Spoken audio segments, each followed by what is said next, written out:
Welcome to This Explainer. Today, we're diving into the fundamentals of psychology, but, we're completely bypassing all that dry, abstract academic theory.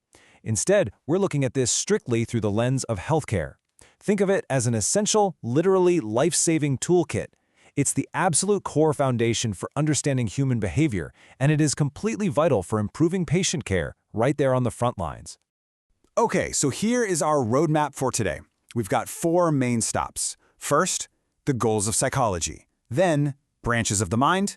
After that, psychology and healthcare. And finally, methods of study.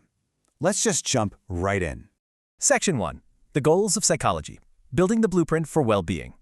So, psychology doesn't just, observe things randomly. It actually operates on a highly intentional 4-step ladder. We always start with the initial observation, which is to describe. Then we move up into understanding, to explain. From there, we predict.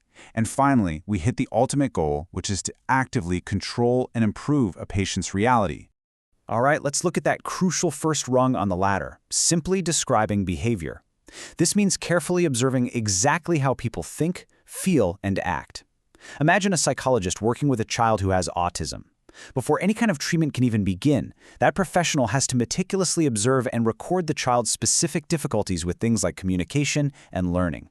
We really have to clearly see the what before we can tackle anything else. And from the what, we transition right into the why, and eventually to the future. To explain is all about uncovering those root causes. For example, pinpointing the genetic and biological factors that actually affect brain development in autism. And once we grasp that why, we unlock the ability to predict. This is a real game changer because it allows healthcare professionals to actively anticipate how a patient might react to, say, a new medication, a sudden stressor, or even just a change in their environment. Which brings us straight to the very top of our ladder: control and improve. It's absolutely crucial to remember that the ultimate destination of all this theory and all this observation is to actively and positively improve a person's everyday quality of life. In the healthcare world, literally every single piece of data leads right back to maximizing patient well-being. That's the whole point. Moving right along to Section 2, branches of the mind. Meet the specialists. I want you to think of psychology like a massive hospital, filled with all these distinct specialists operating within the wildly complex human mind. You have clinical psychology, right, which directly treats mental disorders like anxiety. But that connects directly to developmental psychology, which studies how we grow across our entire lifespan. Then there's educational psychology, refining exactly how we absorb information. And social psychology, mapping out how peer influence dictates our behavior. So they all have these distinct focuses, but they are deeply, deeply interconnected. And the scope of this field is just massive. Industrial psychology literally takes behavioral science out of the clinic and drops it right into the corporate workplace. Then biopsychology maps out the intricate physical network of our nervous system.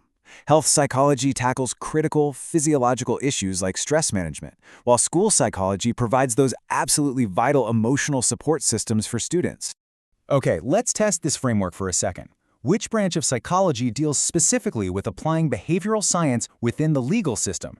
Is it A, social, B, clinical, C, forensic, or D, developmental? Think about it for a second. If you guessed C, forensic psychology, you hit the nail on the head. These specialists are the ones bridging the gap between psychological science and the justice system, bringing all that deep behavioral expertise directly into the courtroom. All right, Section 3, psychology and healthcare, bringing it to the front lines. Now, this is where the rubber meets the road. This is where we bring all these abstract concepts down to the critical, everyday relationship between a medical provider and their patient. Look, psychology equips a nurse to communicate way more effectively, completely breaking down barriers of fear. It provides super practical tools for stress and pain management. And honestly, most importantly, understanding human behavior is exactly what helps a provider guide a patient to actually stick to their treatment plan. It takes all that high-level medical theory and turns it into real, effective human practice. And that brings us to Section 4. Methods of studying behavior. Inside the psychological lab. So, how exactly do we gather all this life-changing data? Well, we can contrast 2 really foundational methods here. First, introspection. This relies entirely on the patient looking inward and verbalizing their internal state, like trying to describe their invisible pain to us. On the flip side, we have naturalistic observation, which happens totally externally. This is when a healthcare worker directly monitors behavior out on the ward, just watching how patients act naturally in their environment without altering a single thing. Then, there's the clinical or case history method. You know, whenever you see nurses or doctors taking a really comprehensive patient history, they are actively utilizing this exact method. They are systematically collecting symptoms, past treatments, and historical data to carefully piece together a patient's complete psychological and medical puzzle. It's detective work, really. But what happens when we need behavioral data at scale, like lots of it? That's where the survey method comes in. By using targeted questionnaires and rating scales, think about analyzing hundreds or even thousands of online patient feedback forms. Healthcare systems can efficiently gather massive amounts of information from huge populations all at once. Next up is the testing method. This one utilizes highly structured assessments and personality charts to scientifically measure human traits. It's exactly how psychologists quantify things like intelligence, aptitudes, and personality types. It basically turns beautifully abstract human qualities into hard, measurable, actionable data. Finally, we have the genetic method. And actually, this method analyzes the whole timeline of a person's life. It looks at how a child's early developmental experiences directly shape and influence the adult behavior they eventually exhibit. It's essentially connecting the past to the present, showing how we became who we are today. Okay, time for one last rapid-fire check before we wrap this up. Which of these methods relies on strict, controlled laboratory conditions to study behavior? Is it A, survey, B, observation, C, experimental, or D, genetic? It's C, the experimental method. A really fascinating example of this is testing a subject's blood pressure responses to different genres of music. Because the whole thing is done under perfectly controlled laboratory conditions, researchers can isolate exactly which variable is triggering that physical reaction. It's super precise. So, let's do a quick recap of what we've covered today. We walked through the 4 primary goals of psychology, explored its incredibly diverse and specialized branches, highlighted its crucial roles on the healthcare front lines, and reviewed the scientific methods used to gather all this behavioral data.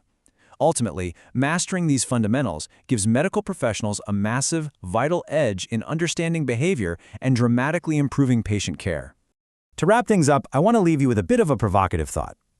How are a patient's current behaviors deeply, fundamentally shaped by their past development? As you continue in your own practice, I want you to think about the invisible history walking into the clinic with every single patient you see. This question is honestly the perfect bridge into our next topic on human development. Keep observing, keep questioning, and I'll catch you in the next explainer.